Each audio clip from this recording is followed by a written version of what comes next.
श्री स्वामी समर्थ. हर हर महादेव. देवादिदेव महादेव आणि स्वामींच्या कृपेने तुमच्या सर्व चांगल्या इच्छा पूर्ण होवो ही स्वामींच्या आणि महादेवांच्या चरणी प्रार्थना करते आणि आजच्या नवीन व्हिडिओला मी सुरुवात करते. तर अधिक मास लागणार आहे, तर अधिक मासामध्ये काही नियम पाळायचे आहेत. तर ते कोणते आहेत तर ते आज आपण या व्हिडिओमध्ये जाणून घेणार आहोत. हिंदू पंचांगानुसार सन 2026 अत्यंत महत्त्वाचा असणार आहे. अधिक मास लागल्यामुळे हे वर्ष 13 महिन्यांचे असेल. 17 मे ते 15 जून दरम्यान हा अधिक मास असणार आहे. या अधिक मासाला मल मास किंवा पुरुषोत्तम मास असेही म्हणतात. हा काळ अत्यंत धार्मिक आणि आध्यात्मिक दृष्टिकोनातून फारच महत्त्वाचा मानला जातो. या अधिक मासात केलेल्या कर्मांची फळं अनेक पटीने वाढतात. हिंदू पंचांगानुसार अधिक मास हा 13वा महिना तर 3 वर्षांनी येतो.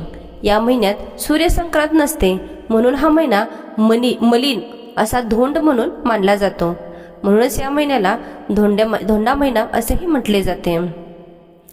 जेव्हा एकच चंद्रमास दोनदा येतो तेव्हा पहिल्याला अधिक मास आणि दुसऱ्याला शुद्ध मास असे म्हणतात. चंद्र आणि सूर्यवर्षामध्ये संतुलन राखण्यासाठी अधिक मास दर 3 वर्षाने एकदा येत असतो.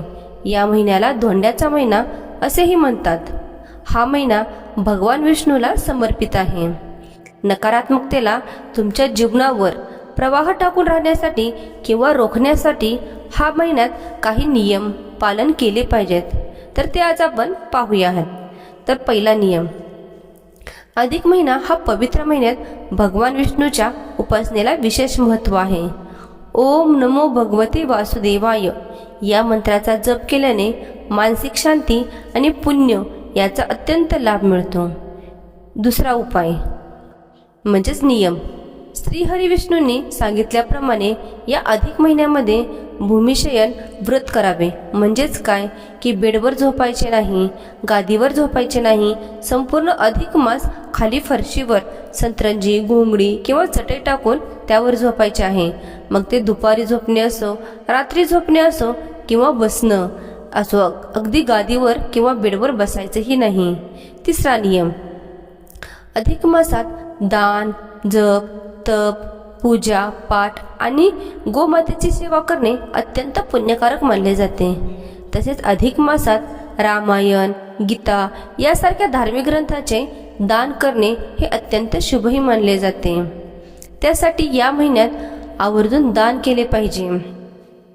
चौथा नियम, अधिक महिन्यात दान धर्मात तुम्ही वस्त्र आणि दीपदान करणे अत्यंत शुभ मानले जाते. विशेषतः अनंताचे दान म्हणजे दीपदान आणि कासेच्या भांड्यात मालपुवा दान करणे अत्यंत शुभ आहे. पाचवा नियम, अधिक महिन्यात अनारसे, बत्तासे, खारका, सुपारी किंवा फळ असतील तर ती 33 संख्येमध्ये म्हणजेच पात्रासह दान करायचे आहेत. आता जावयाला दान देणं वेगळं. जे दान आहे ते आपण एखाद्या मंदिरामध्ये गुरुजींना किंवा एखाद्या गरजू व्यक्तीला तुम्हाला द्यायचे आहे ते देऊ शकता. 6वा नियम, अधिक मासात एक वेळ जेवण करून सुद्धा तुम्ही अधिक मास पाळू शकता. उपवासही करू शकता. या महिन्यामध्ये अन्नदान करू शकता किंवा संपूर्ण धोंड्याचा महिना म्हणजेच अधिक मासात गाईला गोग्रास खाऊ घालू शकता.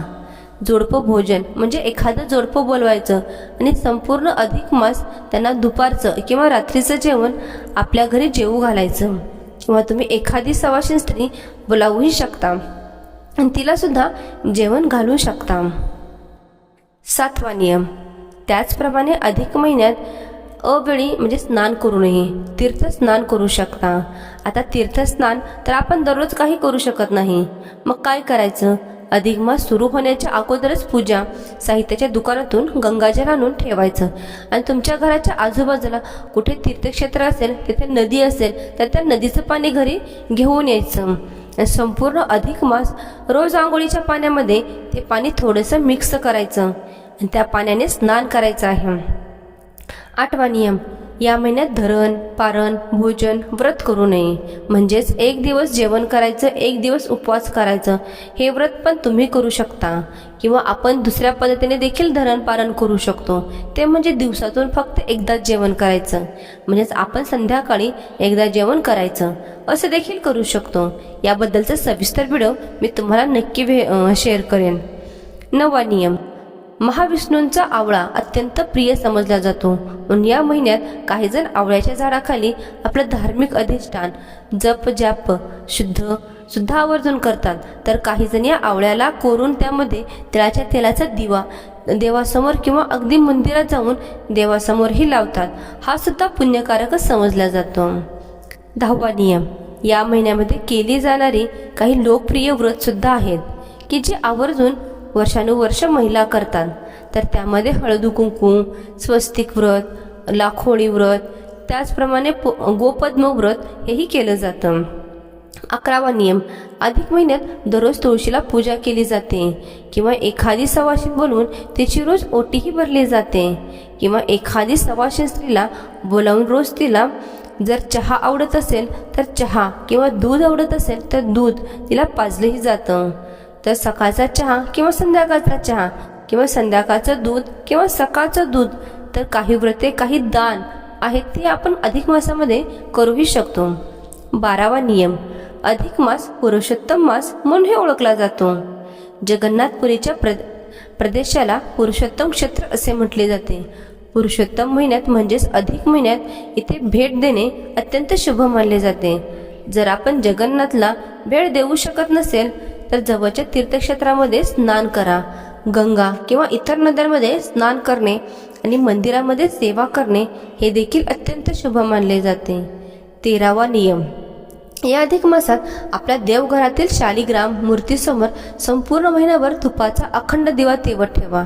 जर तुमच्याकडे शालिग्राम नसेल तर भगवान विष्णूच्या फोटोसमोर किंवा लावा. शुभ प्रथेप्रमाणे मागील सर्व जन्माचे पापाचे शालन होते आणि आपल्या आयुष्यात सुख, शांती आणि समृद्धीचे जीवन लाभते.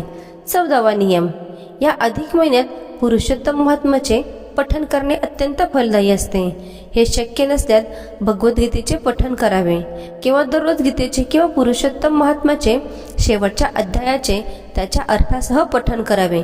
या महिन्यात विष्णू सहस्त्रनामाचे पठण सुद्धा करणे अत्यंत शुभ मानले जाते. विष्णू सहस्त्रनाम तर आवर्जून पठण करावे. तसेच रामरक्षा स्तोत्राचे आपणही पठण करू शकता. 15वा नियम, अधिक मासात विवाह, गृह प्रवेश, मौजी, बंधन, बारसे, मुंज यासारखी शुभ आणि मंगलमय कार्य केली जात नाहीत. असे कार्य केलेही जात नाहीत. असे मानले जाते की या महिन्यात शुभ कार्य केल्यास अपेक्षित फळ मिळत नाही. 16वा नियम, या महिन्यात केस कापणे किंवा नखे कापणे टाळावे. या अधिक मासात सात्विक जेवण करावे.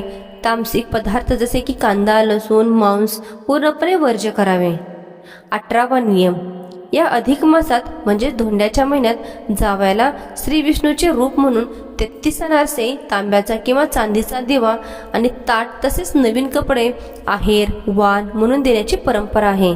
या प्रथेला ज्यालाच आपण धोंड्याचे जेवण असेही म्हणतो. 19वा नियम, अधिक महिन्यात आवळा व तिळाचा उठण संपूर्ण महिनाभर अंगाला लावून नंतर आंघोळ केली जाते. महाविष्णूंना आवळा अत्यंत प्रिय मानला जातो, म्हणूनच काही जण आवळ्याच्या झाडाखाली आपलं धार्मिक अधिष्ठान जप जाप्य सुद्धा या महिन्यात आवर्जून करतात. तर काही जण आवळ्याला कोरून त्याच्याखाली तिळाच्या तेलाचाही दिवा देवासमोर किंवा अगदी मंदिरात जाऊन देवासमोरही सुद्धा लावला जातो. 20वा नियम, दर 3 वर्षांनी येणाऱ्या अधिक मासात 33 दानाला अत्यंत महत्त्व आहे. दान देताना अनारसे, बत्तासे, रेवड्या, मोदक, बर्फी, सप्तधान्य अशी दिली जातात. अनारसे, बत्तासे यासारख्या पदार्थाचे 33 नग या प्रमाणात दान दिले जातात. दीपदान, तांब्याचे पात्र, वस्त्रदान या गोष्टी दान कराव्यात. तसेच इच्छाशक्ती व आर्थिकता याप्रमाणे आपण दानही करू शकता.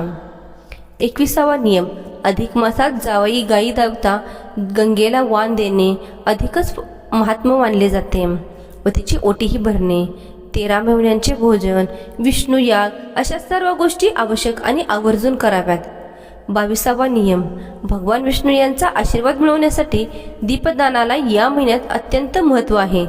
धार्मिक मान्यतेनुसार जावयाला निरंजन दिल्यामुळे तुम्हाला लक्ष्मी आणि भगवान विष्णूचे आशीर्वाद मिळतात.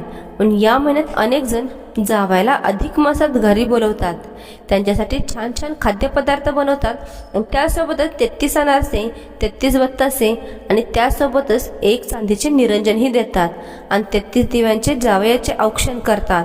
ही परंपरा पूर्वीपासूनच चालत आलेली आहे. अधिक महिन्यात भगवंतासाठी निष्काम भावनेने धार्मिक कार्य करण्याची प्रघात आहे. त्यामुळे आपल्या हातून घडलेल्या कळत न कळत चुकांचे प्रायश्चित्त करून त्यातून मुक्त होऊन पुण्य कमवण्याचा राजमार्ग याच अधिक महिन्यात आहे. म्हणूनच असं म्हटलं जातं की दर 3 वर्षांनी येणाऱ्या अधिक महिन्यात आपल्याकडून स्वतःची आत्मशुद्धी करून घेण्यासाठी ही मोठी पर्वणीच आहे. तर अशा प्रकारे दर 3 वर्षातून एकदा अधिक मास येतो. त्याला अधिक मास, धोंड्याचा महिना किंवा पुरुषोत्तम मास असेही म्हणतात. तसेच हा काळ धार्मिक आणि आध्यात्मिक दृष्टिकोनातून फारच महत्त्वाचा मानला जातो. त्यामुळे वरील नियमांचे पालन अवश्य करावे. आणि तुम्हाला जर हा माझा व्हिडिओ आवडला असेल तर आपल्या व्हिडिओला लाईक, शेअर आणि कमेंटही करा. आणि कमेंट बॉक्समध्ये श्री स्वामी समर्थ हर हर महादेव लिहायलाही विसरू नका. श्री स्वामी समर्थ हर हर महादेव.